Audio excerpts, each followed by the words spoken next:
Tana, former organizer for United Students Against Sweatshops at Purdue University, and this panel is called Politics of the Contemporary Student Left, Hopes and Failures.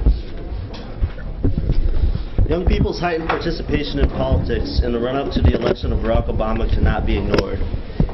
The sheer amount of resources expended by new and existing organizations for his campaign was central to his election. However, now in this period after the election, we have seen new developments in youth and student movements. Occupations at the New School, NYU, and elsewhere calls for divestment, and continuing anti-sweatshop campaigns have shown the possibility of a renewed student movement.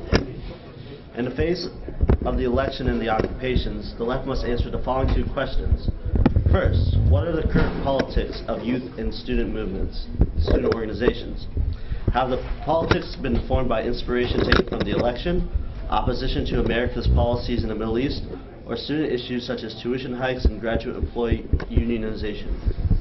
Second, how can the mobilization of youth and students be expanded and deepened, if at all? Can their energy and enthusiasm be utilized for progress on our campuses?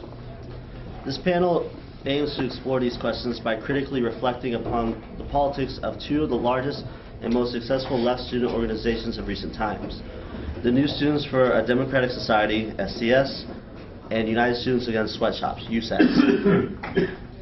The panelists will engage these organizations by examining the various perspectives currently influencing them and exploring how these ideas affect their strategies and organizational goals. This requires us to delve into their current politics, principles, and practice with relation to the history of left student activism, as well as the history of the left as a whole. We hope this panel will not only provide insight into the failures of the student left, but also begin a serious discussion within these organizations and the left at large of what the revolutionary potential of such a struggle can be. I'll now introduce the panelists in order in which they will be speaking. One of our panelists, Atlee McFellin, fell sick today and he couldn't make it. To my right, Laurie Ruiz is a member of the Platypus Affiliate Society and was a member of the SDS at the School of the Art Institute of Chicago. To my left, Carlos de Pineda de Salva was an organizer for United Students Against Sweatshops at Purdue University from 2006 to 2008 and looks forward to working with USAS again in the fall when he will be starting graduate school in the Chicago area. And last but not least, Pan Nogales has worked with the SDS and is a member of the Platypus Affiliate Society. Each of these speakers will have about 15 minutes to give prepared comments, and after that we're going to open it up for questions. And I'd like to ask Laurie to start us off. Hello, everybody. I'm going to begin with a question, basically. What does it mean to be part of the radical student left today? My political practice is informed by my participation in two very distinct organizations, as you just heard from Alex, the New Students for a Democratic Society and the Platypus Affiliate Society. Both organizations were founded in 2006. The present-day youth and student activism's origins, their theoretical influences, organizational models, ideological conflicts, are largely based on a legacy and memory of the New Left, either positively or negatively. This applies both to Platypus and SDS. How we understand and interpret the left's successes and failures throughout the 20th century affects our practices today. This is something that Platypus is trying to do. Platypus began as a reading group at the School of the Art Institute of Chicago in May of 2006. In our first meetings, we discussed Theodore Adorno's 1969 correspondence with Herbert Marcuse concerning the New Left's and student protests. We recognized through the reading group that the 60s was a major determining factor in contemporary political practices on the left. The following discussions including a reading of the whole New Left reader. After concluding those readings, we also recognized that the problems of the New Left had deeper historical roots than in the Old Left. Thus, a lot of these problems had gone unresolved. At this moment, we felt it necessary to reinvestigate the history of the left since its political ideological emergence in the Enlightenment and the French Revolution through its trajectory to today's post-political, post-modern, post-Soviet Union world. Our approach to the history of the left, however, is characterized by going against the grain of historical events, as in Walter Benjamin's philosophy of history. What this means is that the past moments in history of the left has offered potentials that went unrealized, but nonetheless continue to task us in the present.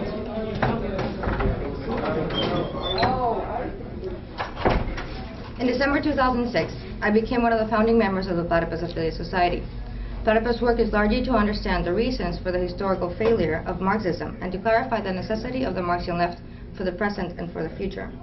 This is a problem Platypus has always recognized and has not been resolved cannot be resolved simply theoretically, but it's implicated in the historical disjunction of theory and practice. As our statement says, if the left is to change the world, it must first transform itself. Early in 2008, I joined the new SES as a way to complement the theoretical intellectual work that I was doing in Platypus with something larger and more directly involved with the current world. While in SES, I organized students across campuses in the city of Chicago to learn about immigrants' rights and to go out on the May Day Immigrants' Rights Rally. For about 9 months, I worked for SES almost on a daily basis. I was part of a working group that was called the Visibility Working Group. Its point was basically to coordinate communication between the different working groups that were going on nationally for SES. We had weekly calls Thursday night. It was there. We basically ended up producing a weekly newsletter that is, I think, still being produced today, though in a less consistent way. It would first appear, I certainly believe so myself, that I was in Platypus to do theoretical work, and in STS to complement my theoretical work with something, quote, out in the streets or down and dirty practice. It took me about a year to recognize that this was symptomatic of how I understand both the relationship between theory and practice. What does this mean for us today? The most significant obstacle I found in my experience with youth politics, meaning my engagement with SES, organizing around immigrants' rights for May Day, something that I'm still doing again this year, was the fact that we have come to naturalize this idea and agree that there's a separation between intellectuals and activists. We have completely followed through on this division of mental and physical labor. We have split workers and intellectuals from each other, and this division cripples not only practice, but revolutionary thinking as well. As Adorno pointed out in Imaginative Excesses, the hatred of intellectuals has changed accordingly.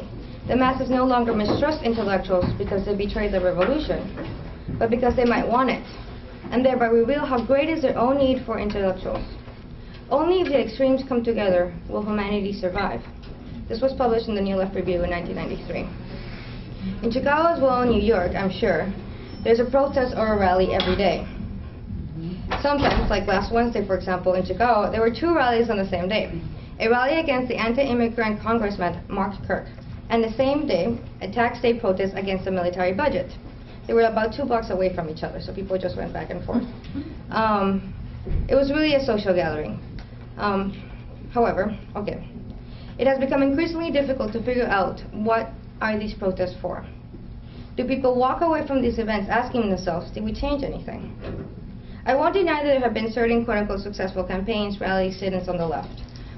The Chicago Window and Door Factory, for example, where about 240 laid-off workers refused to leave the factory until they got their 2 months of salary and benefits. They got their salary and benefits. The sit-in ended. However, does this, quote, success weigh in comparison with the general situation with union and labor today? Many people will agree that no, it doesn't weigh, it doesn't compare. Now, can we do the same thing with student and youth politics? What I've experienced with friends, colleagues, and comrades that attend as many of these events as possible is a determined anti-intellectualism. It has come to no surprise that the more protests I have attended, the more prone they are to tell me that Platypus doesn't do anything. When did the practice of rigorously studying and thinking through the problems inherited by the contemporary left become irrelevant to action? When did the attempt to understand the deep structures of modern industrial society become irrelevant to revolutionary practice? In other words, when did thinking become irrelevant to acting? Anti-intellectualism takes many forms with the young leftists. However, no matter what form it has taken, anti-intellectualism has resulted in this generation's denial of its historical and revolutionary role. What are we going to do with the society that has been given to us? How are we to recognize what it is we need to change? Now I'm going to talk a little bit about my experience with SES. Some of you might know the new SES was founded in 2006 and is currently, I believe, the largest political student organization in the country. I attended and also emceed at the new SES 2008 National Convention last July. I've increasingly understood my experience with the 2008 SDS National Convention as a microcosmic representation of the contemporary young left. The convention was, undoubtedly, an organizational disaster. I have attributed this to a combination of few things: lack of formal leadership and an official national structure. Those who did the practical work to organize a convention lacked the experience and political assertiveness. They would neither show leadership to set the agenda for the convention, nor agree on setting the decision-making process, because, basically, too, there was an overwhelming amount of anti-authoritarian politics. People held themselves back, and at the same time, those in leadership roles, quote-unquote leadership, because nobody really uses the word leadership in SDS, if they do, there is an attempt to talk about leadership, but it's usually followed by a lot of problematic discussions. Those in leadership role were being constantly subjected to criticism, sometimes very public. They were also resented for their weak, quote-unquote, unfounded leadership in private circles. Which leads me to the third thing that I think affected the organization. Anti-authoritarianism masked as authoritarianism. Everybody's participation was considered suspicious or problematic at some point. Most of the conflicts were not of clear political or ideological nature. They were mostly based on interpersonal dynamics and personal politics, and in the form of the personal is political. I observed a few major issues that increasingly made decisions difficult and debate opaque. An overwhelming obsession with proceduralism really slowed down the process. The constant calling of everything, quote, undemocratic, and thus making democracy a vacant term.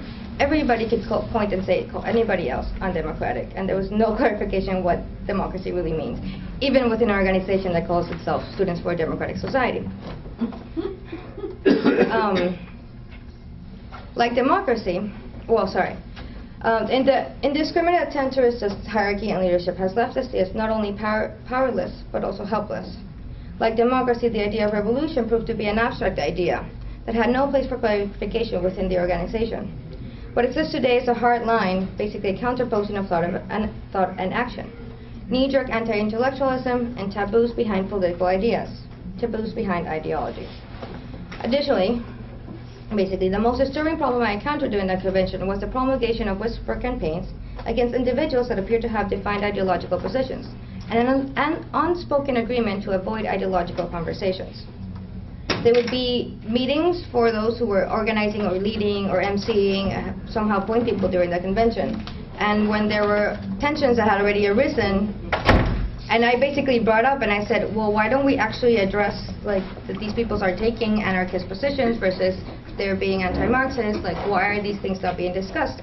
And basically everybody kind of didn't know what to do, and it was just, let's let it be, let's figure this out, let's have drinks together tonight and try to see like if we resolve it. So, although the convention concluded with an interim leadership and organizational structure, I came to recognize that the organization had already proven incapable of achieving its own goals. I was disillusioned mostly when I observed an overwhelming avoidance of many of the unresolved problems of the 60s SDS, the anti-ideology sentiment, the anti-intellectualism, a lack of interest or perhaps fear to begin addressing theory and practice problem, and addressing the question instead, what is it that we're trying to change anyway? I left SDS mostly frustrated because ideological conversation about the future goals of the organization were avoided. Instead, what I found was the proliferation of direct action campaigns, basically planning of various interventions of civil disobedience at a national level. The absence of concrete political aims produces this kind of politics of acting out, and that is a non-reflective and compulsive desire for agitation and resistance. The new SDS had become nothing more than an umbrella organization to organize activism and resistance. As Moishe Stone points out in this text called History and Helplessness from 2006, the notion of resistance, however, says little about the nature of that which is being resisted or of the politics of resistance involved. That is, the character of the determinate forms of critique, opposition, rebellion, and revolution. The notion of resistance frequently expresses a deeply dualistic worldview that tends to reify both the system of domination and the idea of agency. Resistance, follows Stone, is rarely based on a reflexive analysis of the possibilities for fundamental change that are both generated and suppressed by the dynamic of capital. Resistance, then, is an undialectical category that does not grasp its own conditions of possibility. That is, it fails to grasp the dynamic historical context of which it is a part.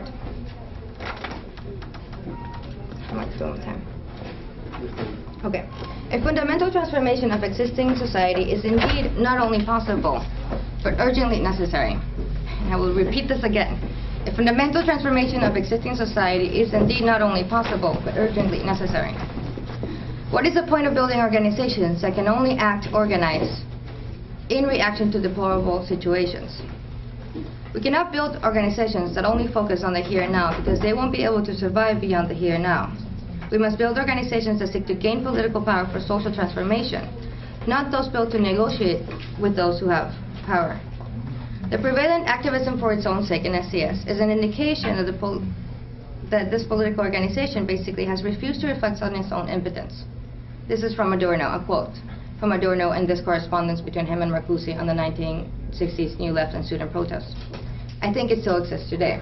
There's this kind of refusal to reflect on the impotence and the helpless, the fact that we are not being able to do anything. We've lost any kind of sense of power. And resistance is all that we got left. Agitation is all that we got left. My experience with Platypus can be defined as the practice of theory. However, there's as much practical and organizational work that comes from building an organization from scratch. Platypus is at an embryonic stage. It is important to remember that. I have to remind myself that often. It is also at this strange edge of being too small and too big for certain organizational activities. The statement of purpose is for the Platypus project. The preface to that statement, the activities we seek to organize, is more about the ways in which we seek to actively and consciously build an organization that could then create the foundations for the possibility of the Platypus project, that being of the reconstitution of an international Marxian left. The Platypus organization and the Platypus project should be understood separately. The point of this division is to recognize the real difficulties of building an efficient organization that has real, complex, and seemingly impossible goals in mind. Our task is to actively build an organization that seeks to balance concrete goals and more abstract ideas for an open-ended project. The idea is to revive an international left that actually has power to wield the transformation of society. Platypus, however, is a symptom of the present like anything else. It is entangled in this disjunction, division, and non-relational appearance of theory and practice. We need to build an organization, and consciously build it entails understanding our own fellows without being disheartened. The problem at this moment for Platypus is one of mediating practice and theory, of mediating interpersonal relationships and practical activities in relation to our long-term goals. To build an organization that in practice has to deal with that extreme separation, theory and practice, we have to continually address both those issues as separate entities, both in our theoretical and practical work. Organizing for Platypus has made me confront the inherent and practical difficulties of building an organization that wants to reconstruct the left and that is capable of understanding and addressing the modern industrial world. Then what is to be done? We are a new generation. What are we going to do with the world that has been given to us? We must have a vision and organize our short-term goals in relation to their long-term goals. The future must always be present. We must lay out an agenda of thought and of action for total social transformation. How do we begin to build not only a student movement with long-term political aims, but young radical organizations that can survive and surpass campus activism? We must be willing to unlearn, relearn, educate others, to fight for what we believe in, but let others fight for it too. If you want to be heard, you must be willing to hear. You must be willing to rethink. Capitalism is not to be critiqued solely on an economic basis, but also on its cultural, aesthetic, and psychosexual expressions.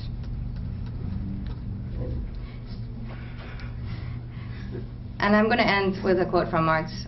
Philosophers have hitherto only interpreted the world in various ways. The point is to change it. I think that mostly today what we have is actually the need to revert that and then say, in order to change the world, we first need to understand it. That's it. Thanks, Laurie. Next we have Carlos. Good afternoon. As Alex said in his introduction, I was an organizer with USAS, or the United Students Against Sweatshops, for 2.5 years before I graduated last May. I'll probably resume working with them as I start graduate school in Chicago in the fall. And what I want to do today is to give a critical assessment of USAS's anti-ideological perspective. I will argue that it conceals a commitment to identity politics, and that commitment is a limiting factor in USS's ability to develop a progressive and critical labor politics.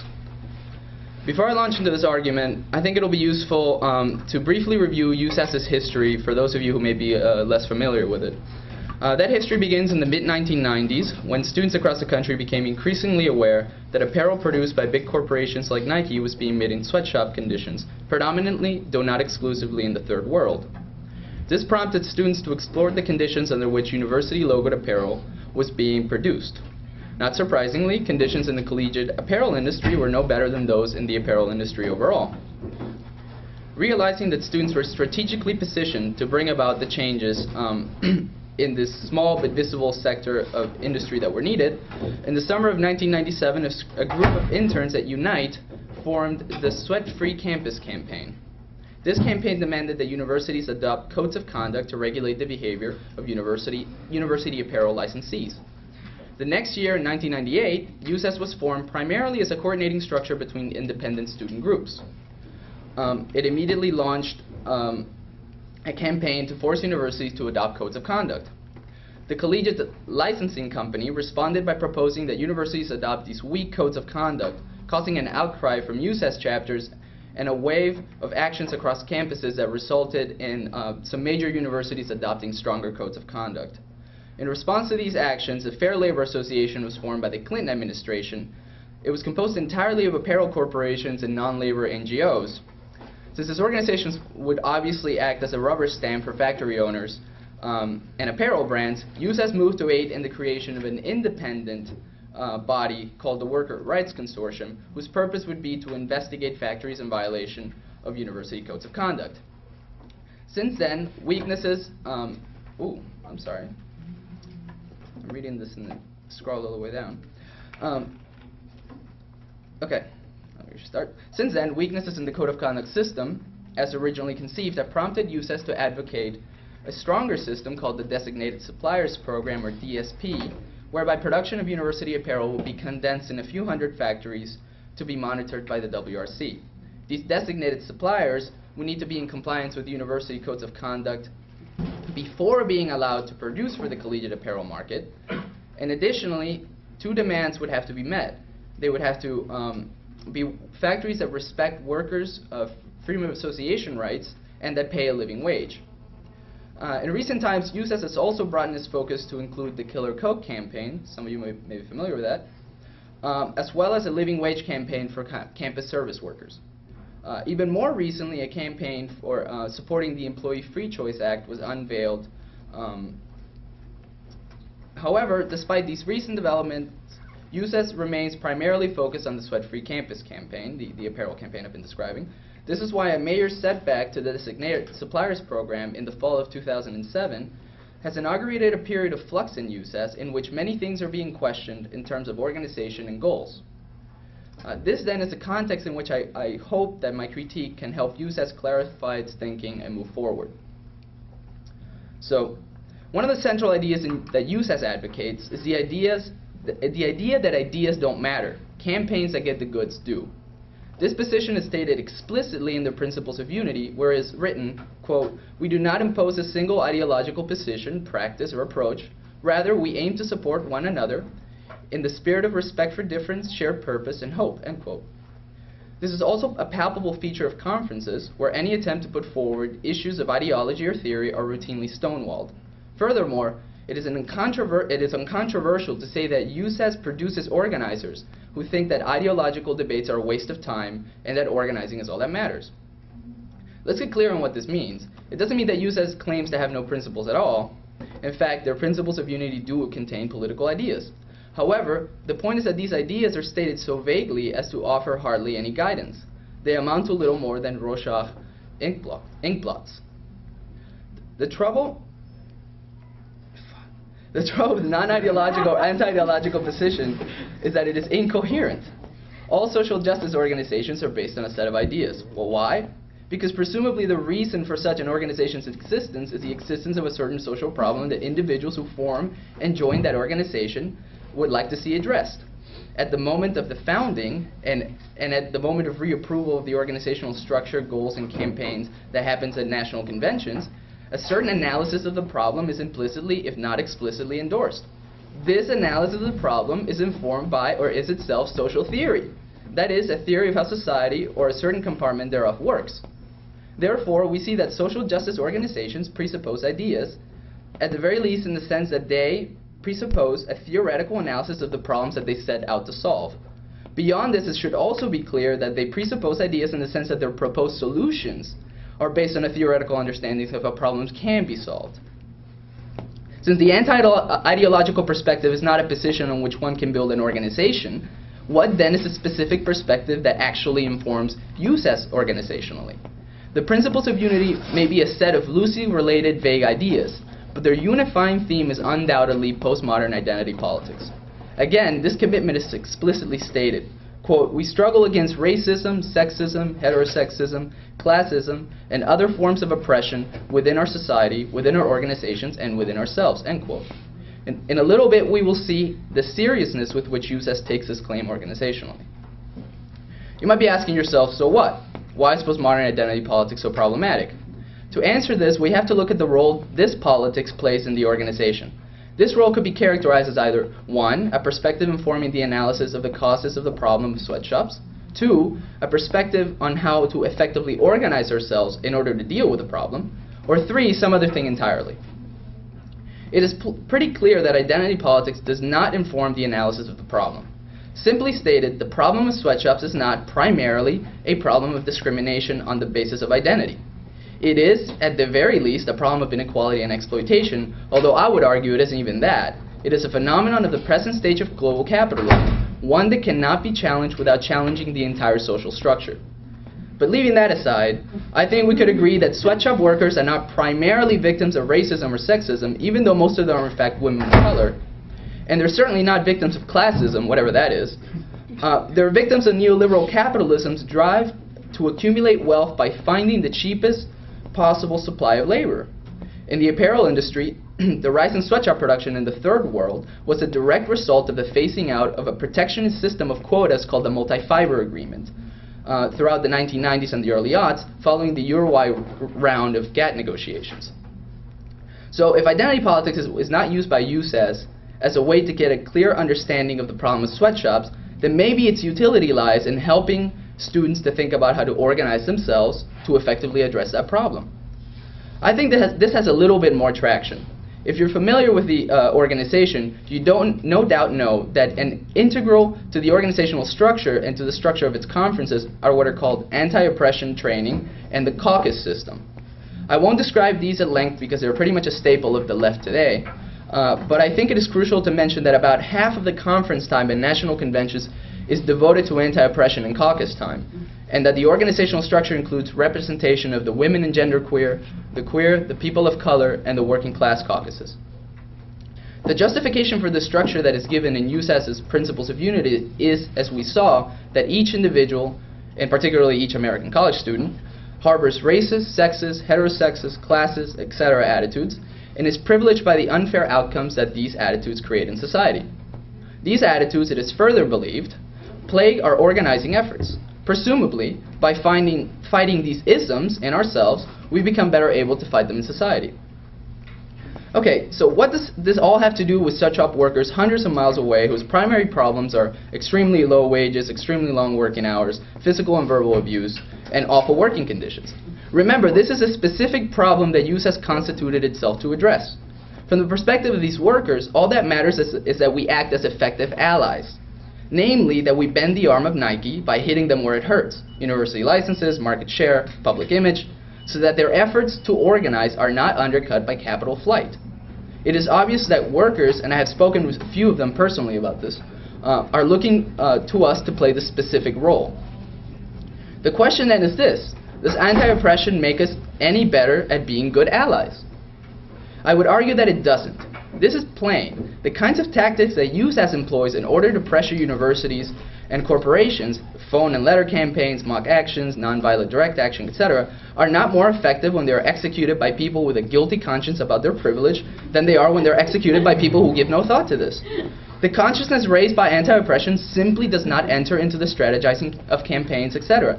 Diverse groups such as my own at Purdue University, where the majority of members were in fact women and people of color, are not necessarily more effective allies than groups such as Indiana University, which was predominantly white and male during my period of involvement.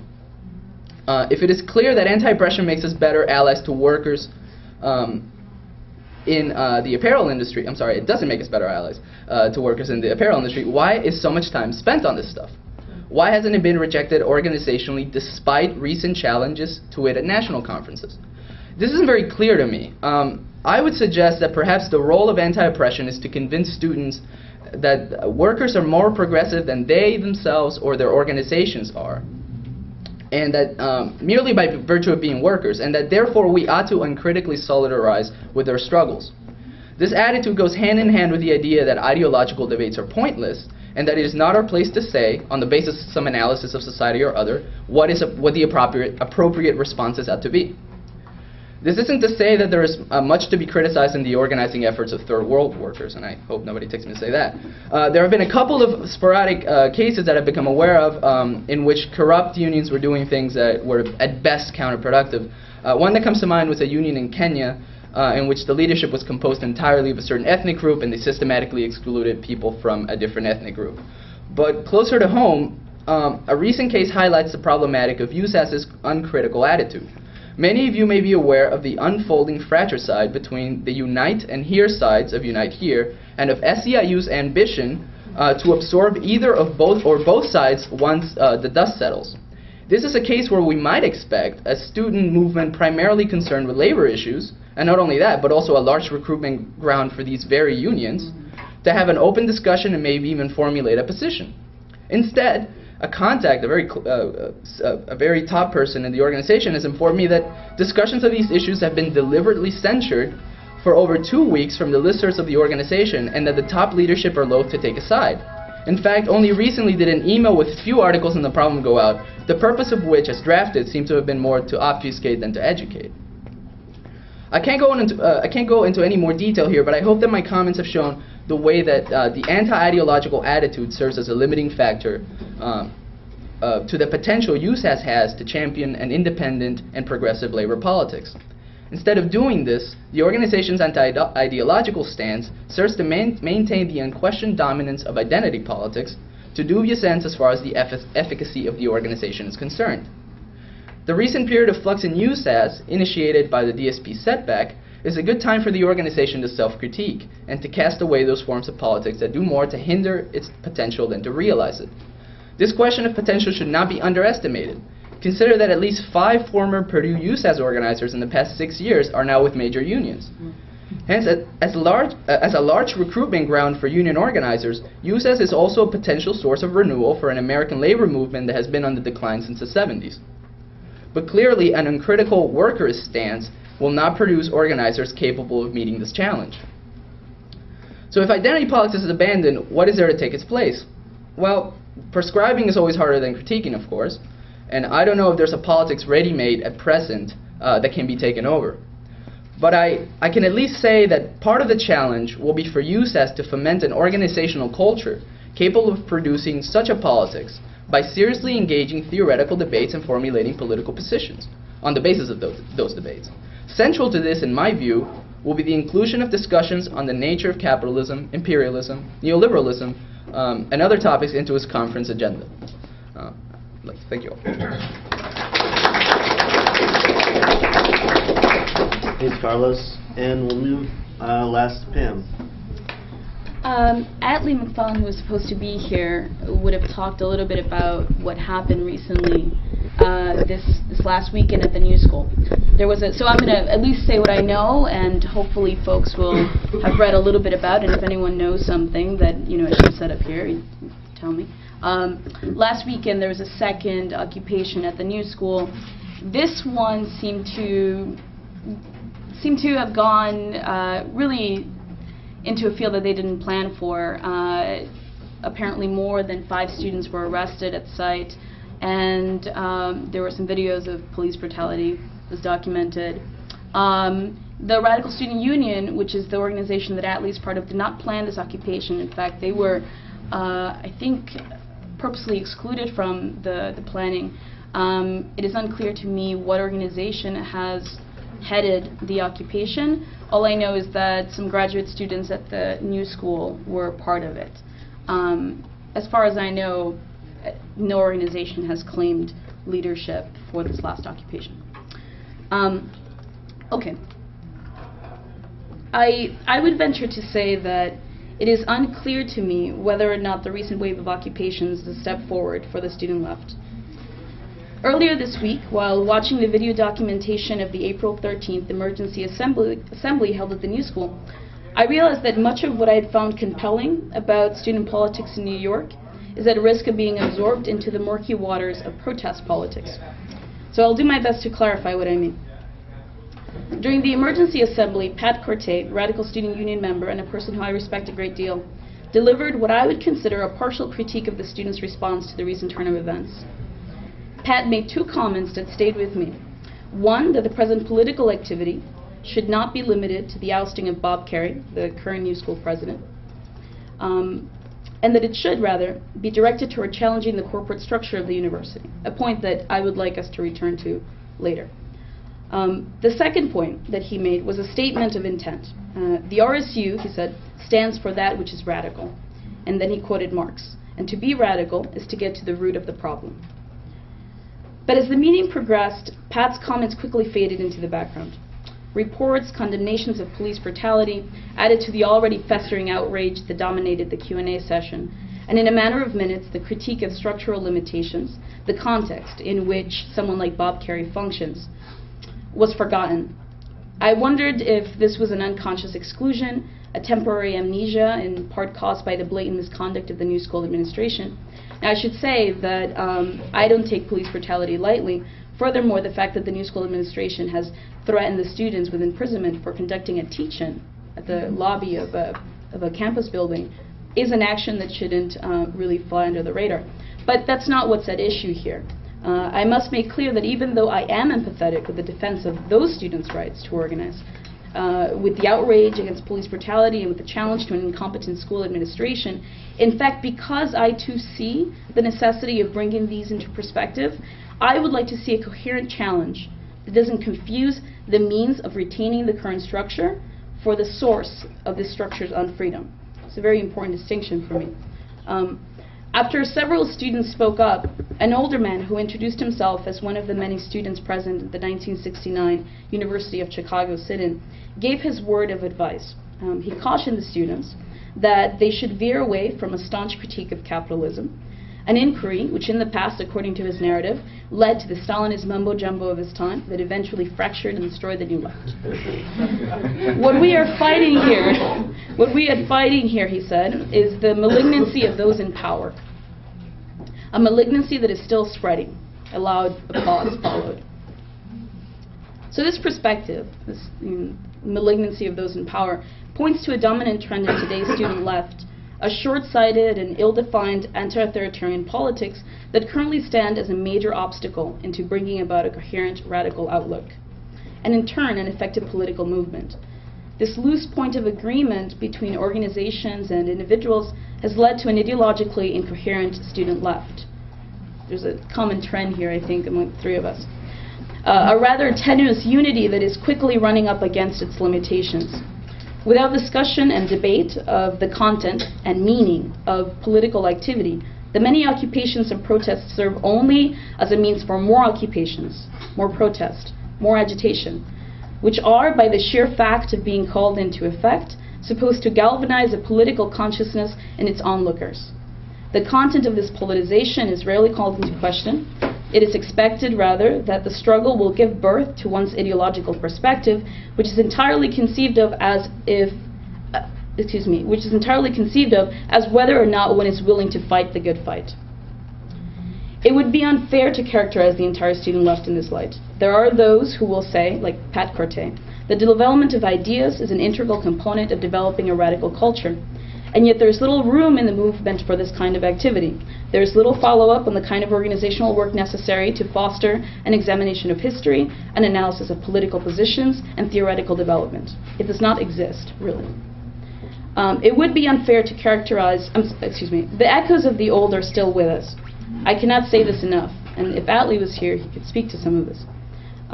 They are the stuff that our perspectives are made out of. Whether it be conscious of it or not, and this is incumbent upon those of us who call ourselves leftists, is to inquire into the nature of our ideological inheritance and into the meaning of our political activity.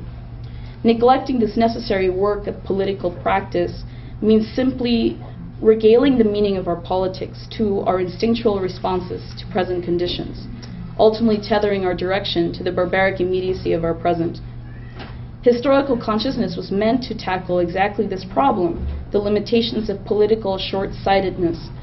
And although the term has prompted a great deal of confusion, it's pertinent to return to this old Marxist relic in hopes to recover something useful. The conscious struggle against the limitations of the present is shaped by three defining approaches to our reality: what is possible, what is necessary, and what is desirable. The radical features of our politics are defined and redefined by how we deal with these questions. That which is desirable can appear as an impossible goal, unrealizable under present conditions. That which is necessary, that is why it's necessary for political practice to push the boundaries of what is possible, so that our politics do not become a slave to our present. But how, in the absence of an international left, can one fight for an emancipatory politics? How do we approach this bleak reality? How we approach this bleak reality is the first question us leftists today should be asking ourselves. The reality of our present is that we are the inheritors of a failed politics.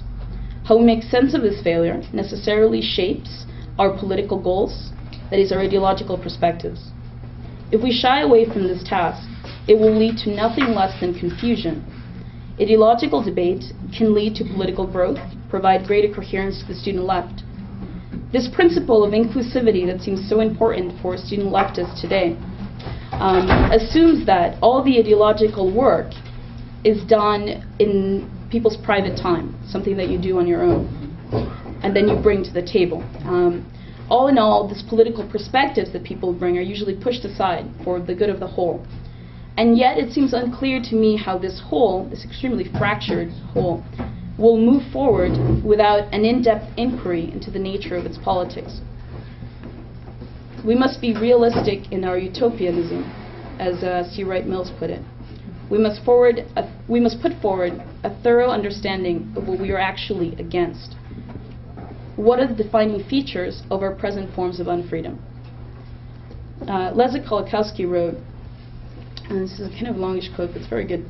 Why is utopia a condition for all revolutionary movements? Because much historical experience, more or less buried in the social consciousness, tell us that goals unattainable now will never be reached unless they are articulated when they are still unattainable. The existence of a utopia as a utopia is the necessary prerequisite for its eventually ceasing to be a utopia. The desire for revolution cannot be born only when the situation is ripe, because among the conditions for this ripeness are the revolutionary demands made of an unripe reality. The continuous influence of social consciousness is one of the necessary conditions for the maturation of history to the point of radical change. Platypus is an activist-based organization. It does not carry on a practice of organizing protests, strikes, or coalition building. We've worked with groups that do this kind of work, and it's not that it's not necessary work, but our work is different. Our work is geared toward the ideological clarification of today's most striking political limitations, that is, the absence of an international left. We believe that this inquiry is the necessary groundwork for rebuilding an emancipatory politics in the present. This ideological work is carried out through public discussions, reading group meetings, film screenings, and interventions such as these, activities which require an organizational structure adequate to its long-term goals. What we would like to foster in the current student movement is a culture of debate and discussion. We would like to see students participate in the clarification of their political positions. Furthermore, we would like this debate to affect the direction of the movement. The student movement, whether unconsciously or consciously, affects the conditions in which a radical politics develops. It is both the context and the force for its efficacy. Only if it directs its activities towards conscious realization of this goal will it advance the struggle for freedom.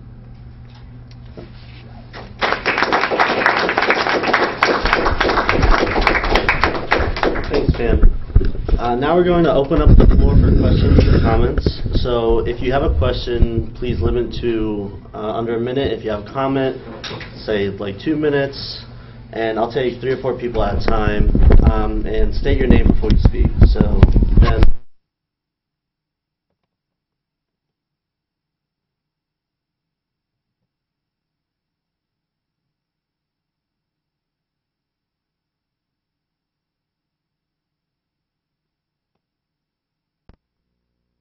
Forms of political neurosis that's like people who do actions even though the actions don't work, and they keep doing the actions because it feels good, even though I think people are aware that the actions that they take are not ultimately successful, even successful on their own terms.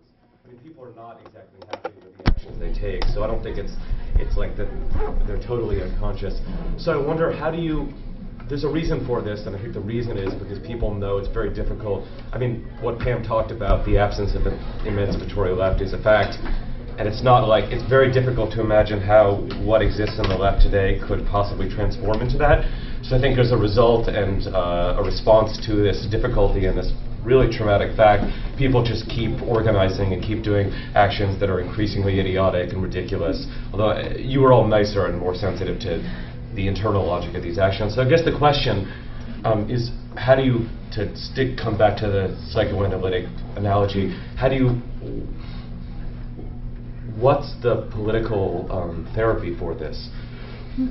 What forms of intervention or conversation would break the false positivity that actions kind of fester and foster and allow people to kind of, as Laurie, the great Adorno quote that Laurie brought up, to realize their own impotence and actually realize it and then work past it?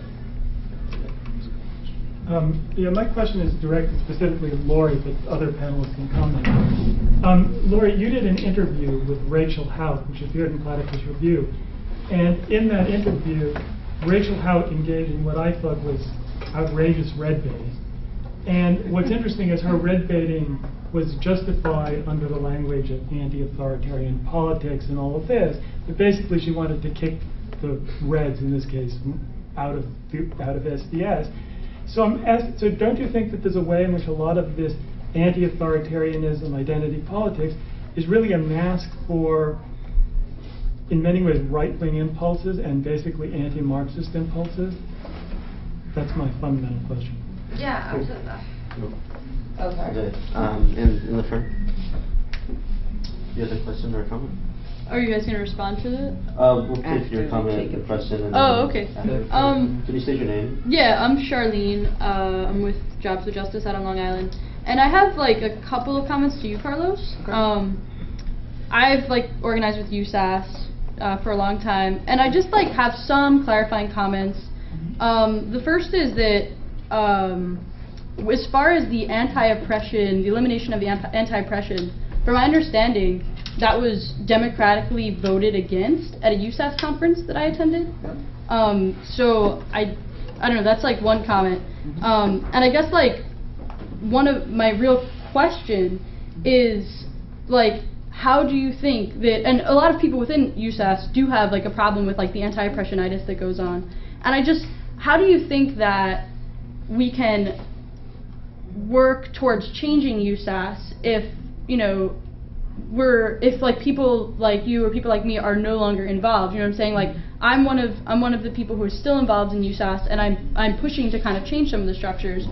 But I mean, I know that you said that you're going back to school and you're going to be involved, and I just, you know what I'm saying? Like I guess I just get frustrated that I think that a lot of people who don't like the politics of USAS like drop out, and then USAS doesn't change. And I think that it's such a big organization that we need to address that. Okay, so we'll start reverse order since. So, Ben. Well, I would say that I'm just gonna answer Ben's question that I don't know if it's only the fact that it feels good. I mean, I think that there is a real hope that agitational activity will somehow bring those who've been sort of standing in the sidelines, who've thought about, you know, being political but have not, you know, gone all the way, you know. And I think that the idea here is the growth in numbers and like growth in like, you know, quantitative, the force of the movement will somehow like create a better politics. So I think that's part of it. I mean, and how, I mean, the political therapy, I mean, Ben Blumberg, who is a member of Platypus as well, and we did a series of screenings here, one of which was a show, The Columbia Revolt, which was produced during the Columbia occupation in 1968. And we had a discussion about the New School occupation. This was, I believe, in February or so. And you know, all of these kids had gone through the occupation, right? And they see this like moment in 1968, very similar things happened, and they related, and they were back in that moment, and they were talking to us about what happened, they were talking to us about preparation, and it was like this release valve had sort of happened, and they were like, yeah, we never really resolved that problem, right? And all of a sudden there was a sort of memory that came from it. I mean, I think that things like that are helpful, you know, those moments of reflection that then can affect, you know, future planning or can affect their politics directly. I mean, I would say that's one way in which people, you know, should see a discussion taking place in you know, one's political activity. Because at the end of the day, at the end of the screening, they felt they were all really interested in having these kinds of discussions, you know. So, yeah. Okay. I think it's very important that I address your question, since it was direct. Yeah, you're absolutely right that the challenge to the anti-oppression stuff and then the Caucus system was in the summer of, I want to say, summer of 2007 in Detroit. Yeah. That's yeah, right. I think so. Yeah, that's right. Yeah, and actually that was a motion made by Alex and I. It was, in fact, it was a very interesting. I mean, I like to speak a little more sort of informally about this because it was very interesting that during the discussion of it, I saw a lot of heads nodding. I mean, this was like, it seemed to have like some kind of support, like people seemed to think, as you suggested also, that it is problematic, that it requires reform or change of some sort. But when it came time to the voting, there was like a couple, like, people were allowed to make some like last minute comments that we weren't allowed to respond on. And this is in the context of like this being moved from one room to like the church where we were gonna eat and all this other stuff. So these people were allowed to make these comments, and like they just basically like want us out on rhetoric, like, oh, I'm this guy that actually I respect him, but I felt this was really underhanded. He said something like, oh, I'm the queer caucus rep and I was never consulted about this, and I feel like if I wasn't consulted about this, then it's not legitimate. I mean, what does it have to do with the merits of the proposal we were putting forth? I felt it had nothing to do with it, and they just didn't address it. But this got a lot of you know, sort of, you know, pounding on tables. Another guy said something that I just thought was like ludicrous. He said something like, you know, I feel like most of the time I'm in the white people's caucus. This is the only time I have to like, you know, actually like get together with people of color. I was like, really? I mean, is this really the only time you get? I mean, you make no effort outside of USAS activity to pursue this kind of action? I mean, presumably what we were trying to bring to the table was the role that this kind of politics serves for the organization. We weren't saying that the politics itself is necessarily outside of that context, you know, uncalled for. I mean, and I would never say that racism isn't a problem or that sexism isn't still a problem. But it's in the context of USAS that we were trying to discuss this, and I'd like to go back. I mean, it's framing it in terms of how does this make us effective, right, as an organization? And that was I felt the crux of the issue. So then it was, yeah, you're right, it was voted down overwhelmingly. I think it was like 200 to 4, something like that. But let's get to like, you know, the sort of the real question, right, like, that you asked, like, it's how are people who are no longer sort of, how do we create a culture where people sort of don't drop out and like actually try to transform USAS from the inside? I've actually, over the past year, I haven't been living in the States, I've been living in Germany, so I've had very little contact directly with people, personal contact, or rather physical contact, but I have kept involved in my own organization, my own USAS chapter, through email and through discussions with people and advising. And part of the reason that I felt like I could speak on this topic was because I'm still on the listserv, I'm pretty up on what's happening in the organization. And I do plan on working back, and I've always advocated working from the inside.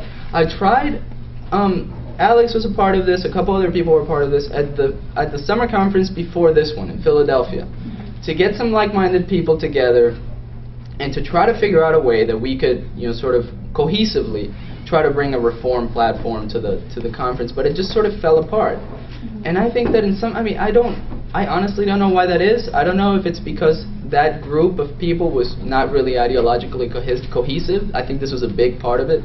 There were a lot. I mean, there were people, I think, of sort of an anarchist stripe. There were people sort of more Marxist leaning, people of all sorts of ideological stripes, and we weren't open about ideologically with one another, and we didn't really specify what it was we wanted. We sort of said, well, this stuff is really problematic, but we didn't really have a program. I think we need to have efforts to do that, and as I rejoin and I start working with USAS again, I really look forward to try to do that in a more coherent way. And part of this, of course, you have to, I mean, a lot of the stuff I said today is a reflection on what I feel are some of my previous failures and the previous failures of people trying to do this, and on having worked with USAS for so long and having, you know, starved myself for 16 days for a campaign that ultimately seemed to have done nothing, and my friend starved himself for 26 days. So, you know, it's like, you know, it's like, I've been thinking a lot about what was this all for, and this, so I guess if I'll allow myself that room, that wiggle room also.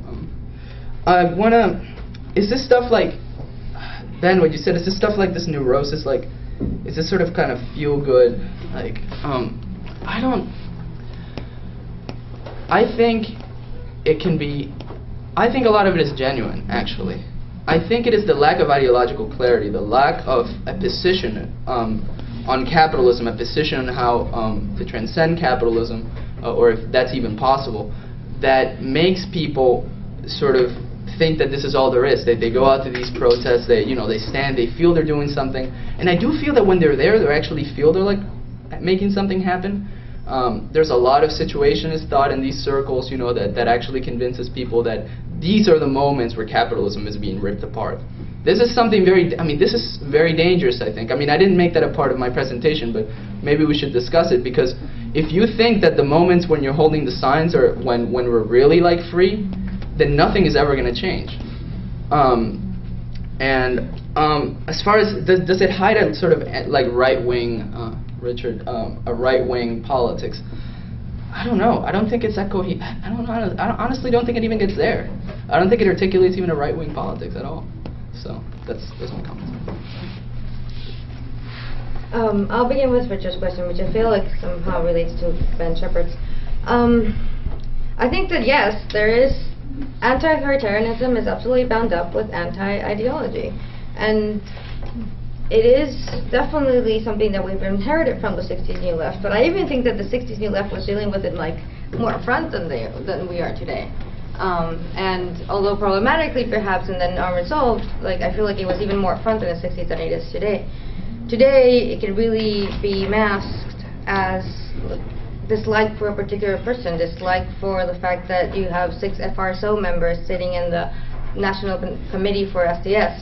And the truth is that in my response in the aftermath of the Rachel Hott interview and everything, you know, it was like this certain sense of frustration with the convention itself, was this fact that like there were tensions in the room, there were people with political positions, and there was no space to actually not even address them nor clarify them.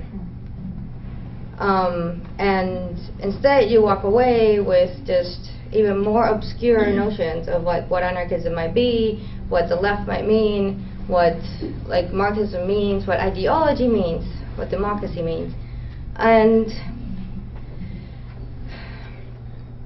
yes, it's right wing because it's actually completely unable to see the incoherence of the left. It's completely unable to. We've inherited these failures from not only the new left, from the old left, and it is in this kind of like avoidal bend of attempting to actually work through, understand why we failed, where we failed. That what we have is just like knee-jerk like reactions against Marxism. We don't knee-jerk like Stalinophobia, knee-jerk anti-authoritarianism, which is really relates to the left's relationship to Stalin and Stalinism. And instead, we are fully envisioning things that are horizontal, non-hierarchical. But like, was the bureaucratic really system the problem of Stalinism? Is that where we're going to leave it? And then just say, well, what we need now is just horizontalness instead of hierarchy? So the less that we are clear on the problems that the left confronted in the early 20th century, the lesson will be unclear on like how to like build any kind of left now. So how do we actually start dealing? Like, I don't know, I would assume I'm going to argue, of course, we need to study these moments, we need to discuss them, we need to understand how the present is conditioned by these failures. And, you know, what would Freud say? Like, the way of dealing with therapy is to reveal, like, the symptom and work through the symptom. And I don't know what that might mean for, like, how we deal with the left today, like, working through the symptom, understanding the symptoms, and then trying to find the root, the radical root of the problem in relation to it. So, yeah. Okay. So we're here in, and then in the orange, and you, blue with the beard. I appreciate the beardiness. And yes, okay. So that's 4. That's good. Yeah, I want to say I'm really... What's your name first? Oh, Anja Claude from the Marxist Humanist Initiative and other places. I'm a 60s radical, and that's where I was radicalized. And I want to say I'm tremendously impressed and heartened by all 3 presentations, that you were able to really critique movements even as you're in them and see the need for what you call ideology, I might call theory, philosophy, whatever, but that activism alone is not going to get you anywhere. Well, it may get you somewhere, but it's not going to get you to a new society. And I think that you're understanding that very, very young and very, very quickly is what's heartening to me, because I was a super activist for many, many years before I really got serious about theory and philosophy. And unfortunately, it seems like most people have to go through that experience of trying to do something and failing before they sort of look around for, well, what was missing and what else do I need to do. But I just want to point out that the movement of the 60s was not in isolation. That film you saw about the 68 rebellion, when I saw that a few years ago, what struck me was the signs that the students were carrying were not just about their particular issues of you know, getting ROTC off campus and this and that. They were very universalist kind of slogans about wanting a new society with freedom and justice and all that. And that, I think, is because the student movement arose from the black civil rights movement, which was huge and which was talking about transforming American society. So I just want to, sum up. I want to suggest that your activist movements will grow and will become effective if and when they tie up with workers' rebellions, black people's rebellions, and other things that may be coming down the road in this severe economic crisis. But in the meantime, I hope you won't spend all your time agonizing over them, but you will go out and look for those people who are serious about studying philosophy and theory, who may not be in the activist organizations at all. They may be turned off by them. So look around at the rest of the students. For sort of a more radicalism within the university setting that you think is worth pursuing. Like, they're doing the social change fair. Why? Because they've been encouraged to do community service, but never ever hear about activists. And so they're doing this to bring activists on campus and to, you know, make that connection. And I wonder both about the international sort of, it's happening a lot of places, but also what are the particularities about the university setting that you might have thoughts about. And then that means also how you join forces within a university setting with people in different sectors of that community. Well, it's just a comment. My name is Frank Emspak. I'm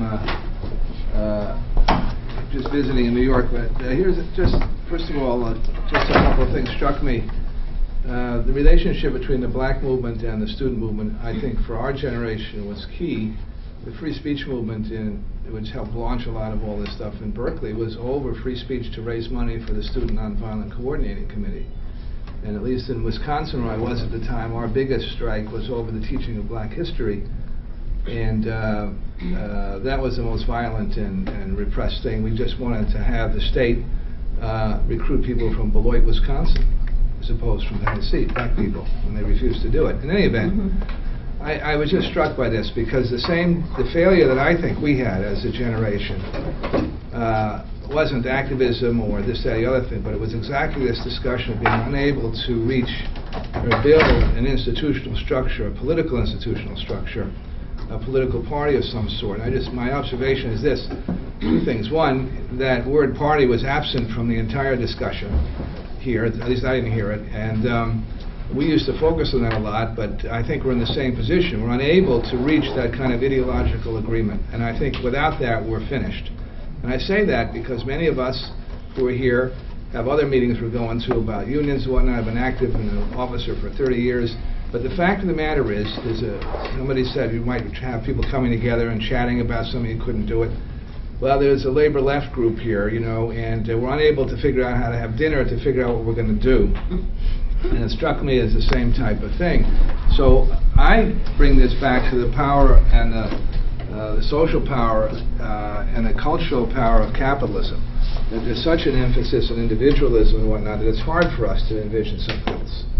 And we've been struggling for this for 30 years. So it's true you have Stalinism, it's true we had all kinds of fights in SDS between PL and this, that, and the other thing. But fundamentally, I think we were divorced in a certain way and didn't really see why we had to do this, that it was an absolute necessity. And I think I'm just interested in what you're saying, because I think you're struggling with almost the exact same thing with a different vocabulary, that's all. And over here? I'm Noche Lares. I'm not a student or anything else pretty much, but I was part of some of the, yesterday on the street demonstrations at the new school and everything like that, and I think there's some real things being posed now in terms of like how we can actually seize on what's been going on to advance the student movement that's actually overcoming some of the challenges you guys are pointing to. But I mean, some other and I guess if we can talk more informally, that would be really, I think I would appreciate that. But some of the things like you guys were saying about the anti-ideology, you know, I just wanted to comment, like this anti-ideology is a form of ideology, and it's like it's also, it dominates a lot of these trends, but even here in this form it's dominating a lot of the thinking, which is like, you know, it's pragmatism and relativism. One is whatever works is what we should do, and two, you know, you have your ideas and we have our ideas, and there's no like, you know, there's no actual thrashing out, like some of you guys pointed out, thrashing out and trying to actually arrive at what's true. And so one is I do think like there's a tremendous potential, like some people were pointing to, of like, you know, in the 60s of how things got together, but that happened, and this is something I've learned from studying about Avakian, who actually came from that generation, has summed up a lot of it, is like there was a group, the Black Panthers, who actually were putting a revolution on the table, and there was a revolutionary movement that actually gave impetus to a lot of other things that were going on, and it was on that basis that a lot of people joined in, and actually, you know, a lot of these other like, you know, student movements and everything got a lot of initiative and ground running, because there were people who were actually, you know, there was a revolutionary movement, and the Black Panthers were at the head of that. And I think that's some of what we need now, is like an actual revolutionary movement of people with some certitude. We're not just trying to like make the old things work, but they're like an actual revolutionary movement. And then on that basis, some of you know, the better side of some of these other people might come out, you know. So that's just some. So we'll start with Laurie. I missed halfway question. Okay, we'll start with Pam again. I just wanted to switch it up. Start with Pam again and address those comments, and then we'll have another round after that. I think there was a question posed by the lady in the orange shirt. So some of the things that are common right now, common demands by the students, are the formation of socially responsible investment committees, SRI committees.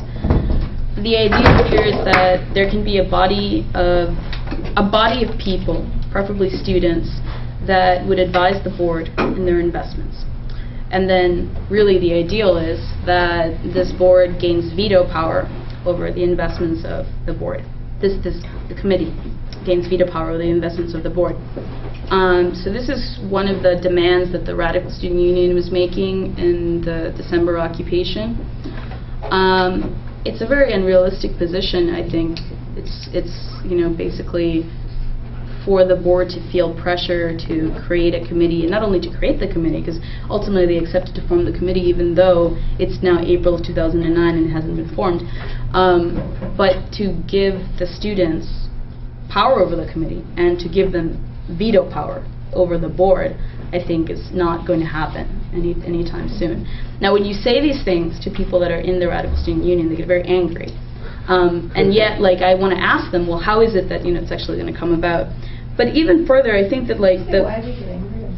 Can you say why they get angry? Because they do think that it's going to happen. Because they think that eventually they'll have enough support in numbers, and that staff and faculty will be behind them, and they can pressure the board of trustees to undermine their own interest. I don't know that. I don't think that's going to happen. There's a lot of certainty right now in the student movement of what's possible within the next 2 months. And anyway, but I think that beyond that, the idea of the SRI committee is that, and this is actually something that they take a lot from David Harvey, that there is a challenge that can be made, especially in New York, by creating a dual power situation, so that the endowment that the New School get could be redirected to local credit unions and to worker-owned factories, et cetera, et cetera, et cetera. Now, that takes for granted all sorts of steps along the way, where these worker-owned factories and how they support them, the credit unions and the formation of the credit unions, and whether even the worker-owned factories and credit unions would have political power to actually challenge the structure that's already put in place. So there's a lot that's taken for granted. But that's a very common thing that right now people are calling for. The last occupation, though, was only for one thing, and one thing only, which is the ousting of Bob Kerrey as the president of the New School.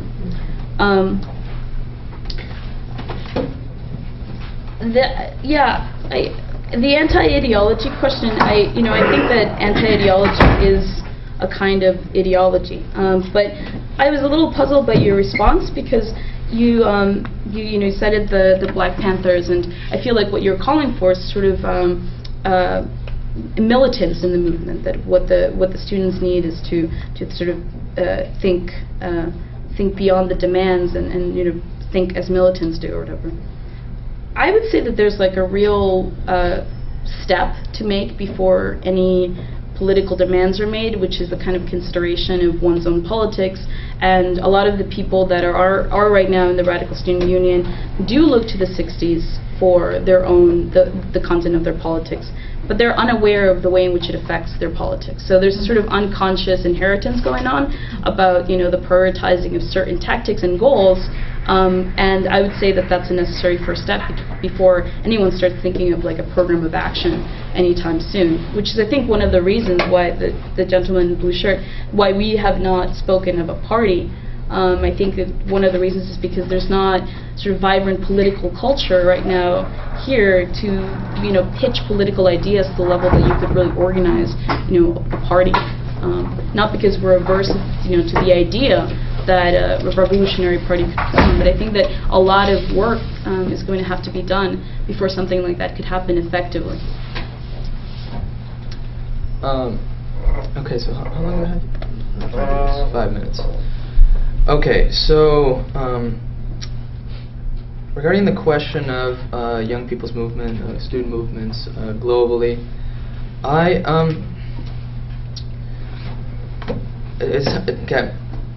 it's hard for me to sort of talk about this question. I don't think that there really is a sort of international student movement, and that we have sort of much contact with one another.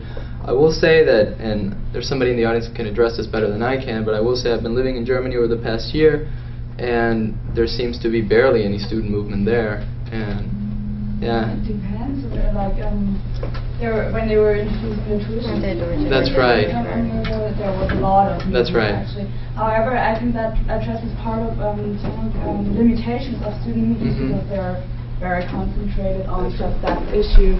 and not seeing it in a greater social context. That was my sense as well, and what I've heard while being there was that students were very mobilized against these tuition fees that were going to start to be charged. Education had been free for nominally, for the longest time, and then they tried to change that. Of course, there was the big student revolts in France in recent memory. Also, I mean, this was actually perhaps a deeper movement, because it not only concerns student issues. It was an issue about the transition of students into society, into the labor force, and undermining the sort of the protections that have been enjoyed by French workers for better part of the last century. But like I said, I'm not going to speak much to that, because honestly, I think that shows that we're not even these questions perhaps are not even being asked seriously, or like these connections are not being made. So within the university context, or is there a push within the university context for more radicalism? I guess I'll speak to my own experience at Purdue, which I think is what I can sort of be responsible for.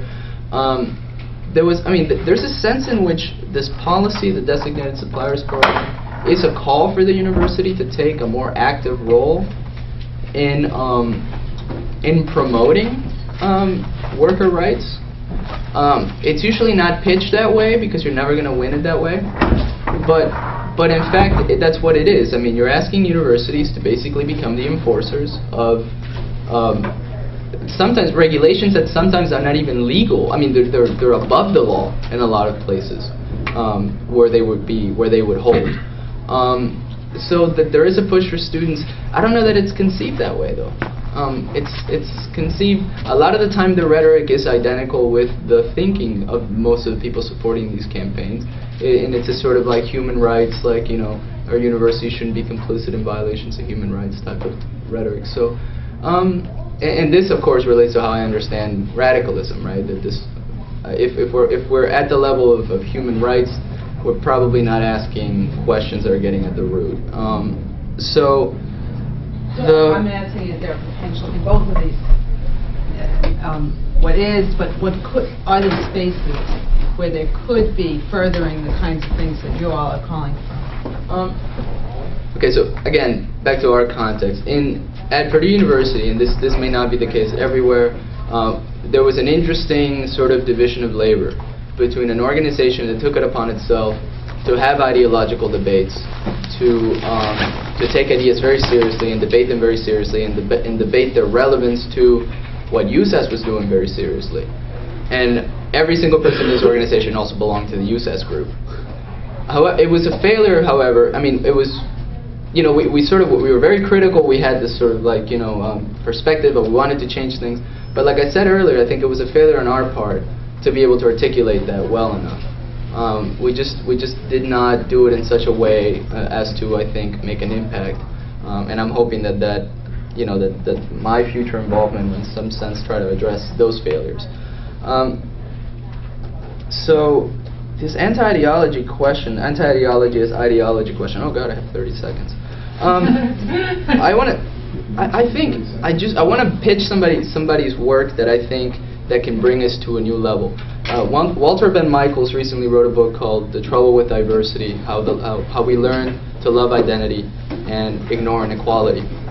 I think that sometimes these questions we're posing are almost meaningless if we can't get the left to recognize that mutually contradictory ideas have to be resolved, and some have to be discarded. This notion, identity politics, has crept all the way into ideological debates, to where I say, oh, you're a Marxist and you hold an idea that society is some kind of totality, and I'm an anarchist and I hold that idea is wrong. But that's okay. Like, it's not like there's no who's right. Let's explore who's right. I mean, it's just like, you have your thing, I have my thing. Great. Sort of like, you're black, I'm Hispanic, they're white, etc. I mean, it's kind of like we're all on the same level, ideas sort of, even when they're mutually exclusive, are not to be confronted and discarded. I mean, and if we cannot get to that level, I mean, some of what we're saying is just not going to be effective, because it'll be taken by the movement in general to just be, oh, okay, that's their position, great. So, that's it. Okay, no, wait, I can quickly answer your question.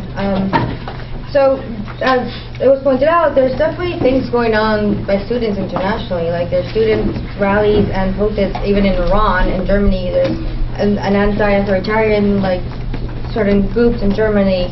And there is like a Facebook group for like an international student left, but all these things are very weak. There's an attempt to make like International Day of Actions or international. I just don't see them actually like concretizing into anything real.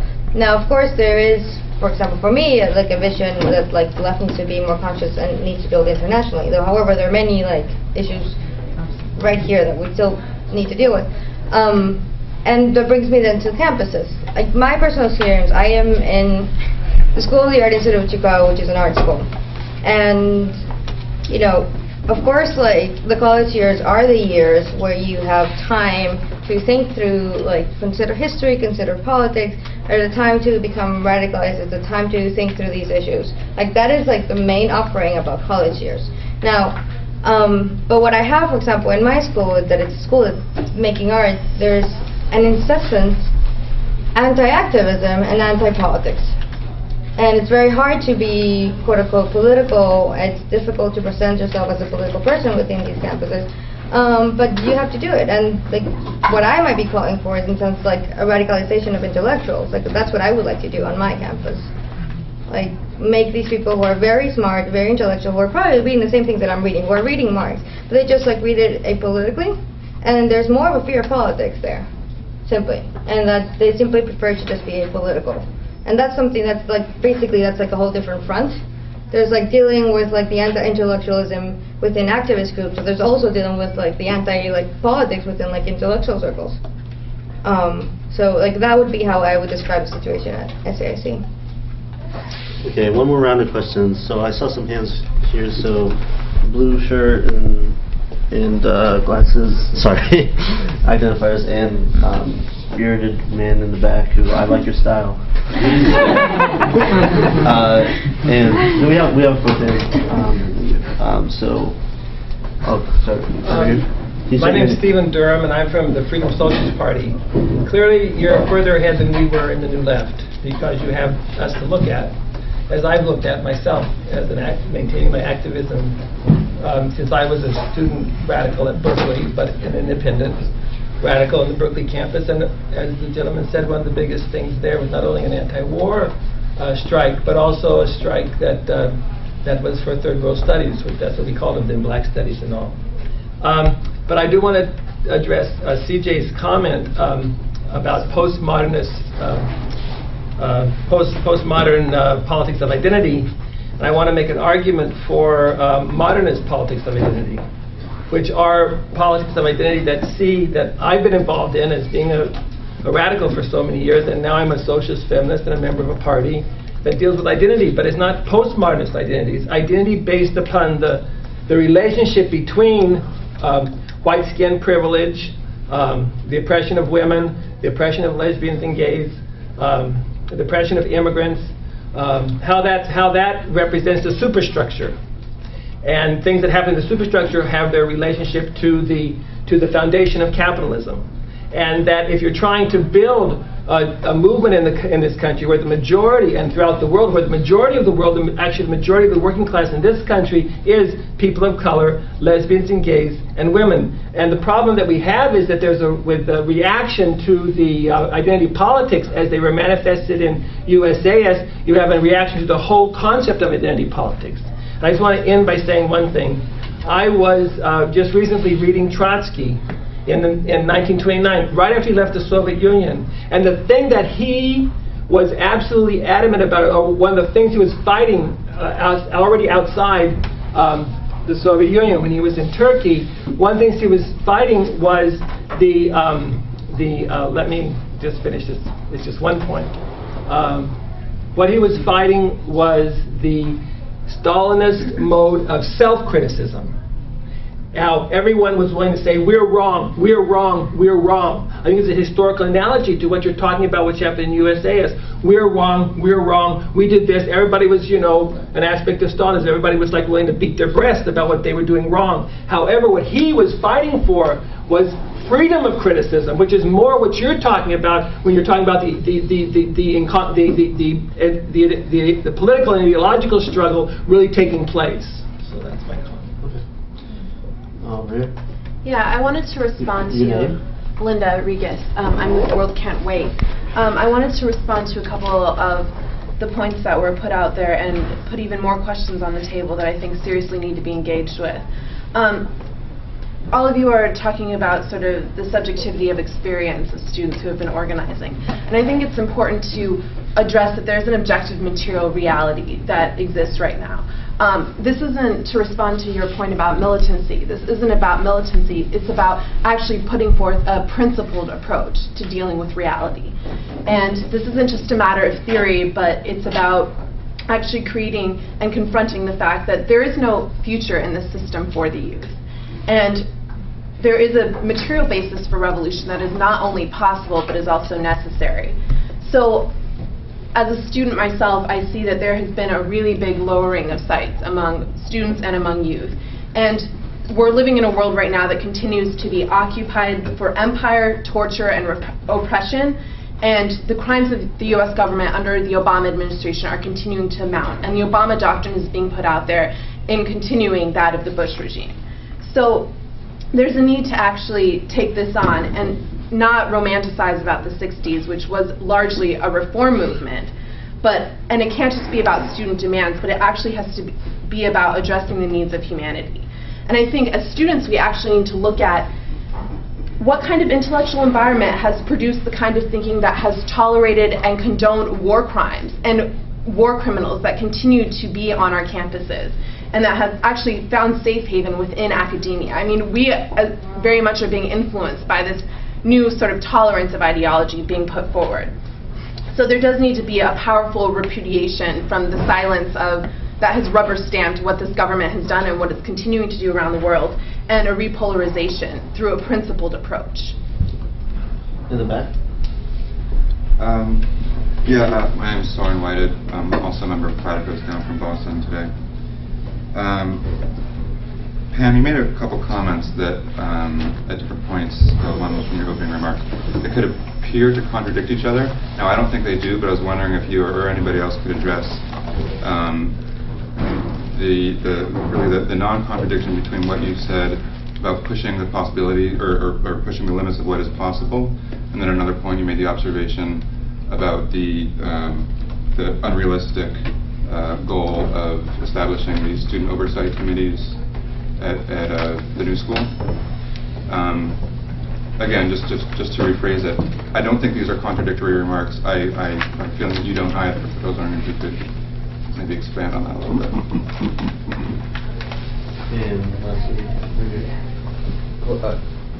I'm Andy from Revolution Bookstore in New York, and I would actually welcome, if you guys are from, some of you are from New York, from Chicago, want to continue some of this discussion there. It's something we would be open to. There's a lot on the table. I just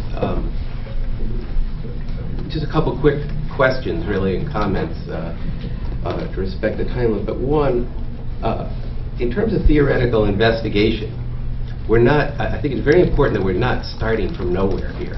There has been this historical experience, and I would say that in terms of the critique, I'm sorry, your name is CJ? Yeah, the critique of relativism, which is brought over here, also made that exists. I think that we have to start from reality. I really think it's very important, historical reality and the reality we face now. The reality we face today in the world is not what it was in 1917 or in 1949. But if we don't understand that reality of 1917 and 1934 and all these things, then we're not actually going to be able to get very far. We have to start from the world as it actually presented itself to people who seized power in various places, and then what they did with that.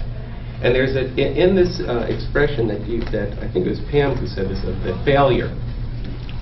She used the word failure of revolution in the past, I think is actually an incorrect understanding of actually what happened before. And obviously this is a big question and not expecting you to answer this, but I think if you're going to develop a theoretical analysis and how to move forward here, you actually have to look at what happened with those first revolutions, how they were tremendously emancipatory in many, many dimensions. And then from that, and what they were up against, what they dealt with. And then from that perspective, what were their shortcomings? and what could be done about this. And you know, I know when this Noche mentions what he's been studying about bacon, there were some snickers in the back of the room about this. Oh my God, what's that about? Well, and then also the term Stalinism. I think this is something that has to be looked at. Were there big problems with Stalin? Yes. Is this news? But what was he trying to deal with? I mean, does anybody think about the fact that that country was never, ever not at war? I'll wrap it up. Not at war or preparing for war the entire time, and how that distorted various things. And then we can take a look at things. And then actually take a look at the emancipatory project that did happen there, and then what went wrong with it. So I'm making this point because, you know, whatever you think about what Bob Avakian said, engage, or is writing about what's in the newspaper that people can see, and we have the T-shirts. It does have to do, fundamentally, with how you think about revolution, what went before, why, in fact, Avakian upholds the previous revolutions with a significant rupture from how these things were conducted. And I think this is something that people who want to make radical change need to engage to figure, and especially, I mean, all your points you guys made about the activist movement were very, very important. And 10 seconds. So this is what I really, I was surprised not to hear you talk about, you know, well, how are you looking at the previous legacies, and what do you think about that? And so that would be an important thing for you to address. Thank you. Laurie, go ahead and begin. Platypus' website is platypus1917.org. We have very much intentionally looked at 1917 Russian Revolution, spent a lot of time with it. But the difference lies in the fact that when I say failure, I mean failure because we still live under capitalism. And that's what I mean. We haven't overcome capitalism. And we will fail until we have overcome capitalism. And that's really all I have to say. What do you think the difference between defeat and failure is? We're just taking comments. If you want to discuss this, please, after the panel. Okay, you have a whole panel. We can talk. That's fine. Clever to the table downstairs. Yeah, exactly. Carlos, you want to go ahead? Okay, well, on the question of a principled approach to dealing with reality, I fully agree we need one. I just, you know, the question is, what is your principled approach for dealing with reality?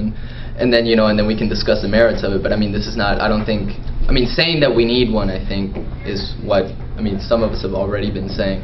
The question of what it is one that, you know, we're obviously pursuing. And, you know, the Platypus Review is an organ for this. I myself have done some writing that's online too. I mean, this is a sort of conversation we can't have in this setting, so I guess I'll leave it at saying that, you know, I agree we need that, but I don't know what else to say about it. This thing about modernist politics of identity, God, I really hate if people walk away from here thinking that I think fighting racism is a waste of time or fighting sexism is a waste of time.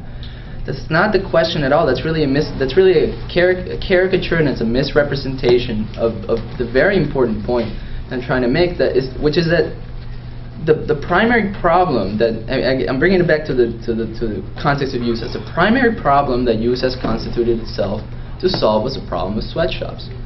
In that context, you know, the primary problem that workers are dealing with are problems that relate to their situation as workers. They face, and certainly you must be very aware of this, having read, you know, WRC reports.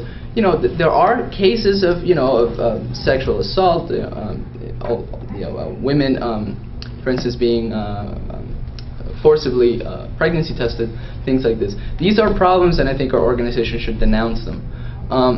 But this is not a sort of denouncing their sweatshop workers' problems as women is not going to make them not be sweatshop workers anymore. It is perfectly conceivable that, you know, you can get rid of forced pregnancy testing and still have to work, you know, 14 hours a day. So we have to get down to what the problem really is about. And, you know, it doesn't mean that we keep silent on issues of you know, race and gender and sexual orientation, etc. It just means that we have to take serious, you know, what our goal is, and we have to work backwards from that. So, you know, you say you have this. I'm not sure what you meant by this sort of modernist approach to identity. I mean, it really, a lot of it sounded to me like just identity politics of the postmodern kind. I mean, I wish. What about related to the structure of capitalism? I mean, that's what I was talking about, the foundation, the pyramid of historical dialectical materialism. I don't know if you'd adhere to that, but those relations on the top relate to the fundamental way things are produced and distributed, and the power relations in society. That's what I meant. And I don't want to create. This isn't a worked out theory, modern. Right. I was just. It was in response to try to address postmodernism, postmodernist identity politics. I mean, I have a different view of them, and so that's what I mean. If you. All right. I'll have to think a little bit more about that. Maybe I'll say something at the end of my concluding comments, but. Finally, do I have no time? Oh, okay. I'm not gonna get. Sorry, maybe we'll talk about it after the panel. Okay. As far as yes, we need theoretical investigation. Yes, we're not starting from somewhere, from nowhere. I'm sorry. And I don't think that any of us has suggested as much. And again, I want to emphasize Laurie's. I mean, I think the project of the left is a project of overcoming capitalism. We have failed so far. And I think we have to take that failure very seriously. And it involves looking at our history critically. So I'll leave it at that. Okay. And Pam? Yeah, Soren's point, which is a good point to make. So the SRI committees, the socially responsible investment committees, were actually a result of certain concessions that the RSU made to the present. They thought really thinking about a political organization that is anti-capitalist in nature, that is radical in nature, cannot be formed right now because people are not ready for that kind of discussion. I mean, if you read the article, I did an interview with Atlee 2 issues ago, in which he basically says this. So actually, the SRI's committees were a result of seeing certain historical tasks as impossible right now. So what I mean by possible, I mean like sort of historically possible, like the overcoming of capitalism. Is that possible right now? And what kind of conditions does the present offer for the furthering of those radical politics? So that's that. Yeah, I mean, I would reinstate what Carlos has just said about principled politics. I think that it's a matter of how one deals with the problems of the present, and I think that one can have it out that way. I think that we were all upset that that question was not even on the table. So how to pose that question, how do you approach social limitations, is what we were all talking about. Now, as far as the content of those politics, I mean, we can have it out, right? And failure, I mean, I want to say something because Platypus Affiliated Societies has a panel with our members presenting on this very issue. It's called the Dialectics of Defeat. It starts at 5 to 7 today, and I think that some of these issues are going to get addressed. So I would welcome you to join us. But correct, we live today in a capitalist society. Thus, attempts at revolutionary attempts did fail. Now, were there opportunities in the past that provided the possibility for overcoming capitalism? I think that is up for debate, and I would say that yes. I mean, not only because the conditions were right, but because there was an international politics that took it up, as part of its agenda. But the failures are very real, and to not deal with them, to say that they didn't happen, is going to confuse things for us more than clarify them. And I think that Platypus is interested in having discussions about 1917. We welcome debate on this particular issue, because the organization that we're part of does not have political positions on this issue, but rather is willing to sort of reinvestigate the history and see what it actually provides for us. And that's all. Yeah. All right. Well, I'd like to thank you all for coming and thank the panelists.